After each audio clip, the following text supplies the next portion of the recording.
গত মাসে তো 2 কোটি টাকা লাভ করেছি। আমার ডয়ারে 5 কোটি টাকা আছে, ওখান থেকে নিয়ে এসে যার যেরকম প্রয়োজন তাকে সেরকম দিয়ে দাও। আপনার বাড়ি কি অনেক দূরে? না না, এই তো পাশের গ্রাম আসলামপুর। আমি তাহলে এখন আসি। দাঁড়া দাঁড়া, আমি এই গাড়ি যেতে দেবো না। কি ব্যাপার, আপনারা কিছু বলছেন? তোমার লজ্জা লাগছে না? আমার সাথে 2 বছর প্রেম করার পরে তুমি অন্য কাউকে বিয়ে করতে যাচ্ছ। আশ্চর্য ব্যাপার যে, আমি কেন আপনার সঙ্গে প্রেম করতে যাব? আমার তো 1 বছর আগে থেকে বিয়ে ঠিক করে আছে। আগে থেকে বিয়ে ঠিক করেছে তো, আমার মেয়ের সাথে এরকম করলে কেন? আমার ছেলে কি এমন করেছে? কি করিছে? এই বুড়ি মোবাইলটা দে তো। এই দেখেন দেখেন।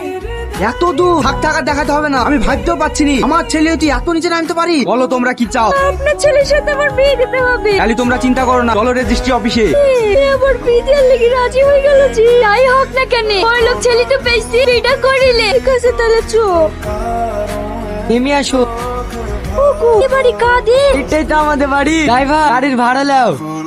এই গাড়িও তাহলে তোমার না? আর মানে তুমি বড়লোক না, আমার সাথে চিটারি করিস।